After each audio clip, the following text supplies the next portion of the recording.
നിങ്ങൾ ഈ പറഞ്ഞ കാര്യം വെച്ച് കേസെടുത്തുകൊണ്ട് വലിയ കാര്യമുണ്ടെന്ന് എനിക്ക് തോന്നുന്നില്ല. ഇനി അഥവാ കേസെടുത്താൽ തന്നെ ഇത് എവിടെ വരെ പോവാൻ? അല്ല സാർ, അപ്പൊ ഇതിനെതിരെ നമുക്ക് ഒന്നും ചെയ്യാൻ പറ്റില്ലേ? നമുക്ക് വേണമെങ്കിൽ ആ പേജ് റിമൂവ് ചെയ്യാം. പക്ഷെ വിത്തിൻ 24 hours അവർ അതേ പേജ് വേറൊരു ഡൊമൈൻ വെച്ച് അപ്ലോഡ് ചെയ്യും.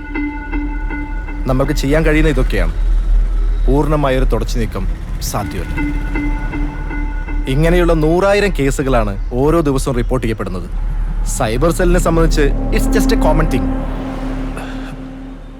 എനിക്ക് അങ്ങനെയല്ല സർ. എൻ്റെ ഭാര്യ പ്രഗ്നൻ്റ് ആണ്. 3 വർഷത്തെ കാത്തിരിപ്പാണ് സർ. അവൾ ഇതുവരെ ഒന്നും അറിഞ്ഞിട്ടുമില്ല. ഗുഡ്. നിങ്ങളൊക്കെ അല്ലേ അവരെ സപ്പോർട്ട് ചെയ്യേണ്ടത്. അന്ന് നിങ്ങളുടെ ഫ്ലാറ്റിൽ നടന്ന സൂയിസൈഡ് ഇല്ലേ, അതും ഇതുപോലൊരു കേസായിരുന്നു. പക്ഷെ ആ കുട്ടിയെ അന്ന് ആരും സപ്പോർട്ട് ചെയ്തില്ല. പിന്നെ ഈ കേസ്, അത് എന്നാൽ കഴിയുന്ന വിധം ഞാൻ അന്വേഷിക്കും. പക്ഷെ ഒരു കാര്യം ഞാൻ പറയാം വിനോദ്, ഇതിന് പിന്നിൽ നിങ്ങളെ നന്നായി അറിയാവുന്ന ഒരാളാണ്. ഒരു സംശയവും വേണ്ട.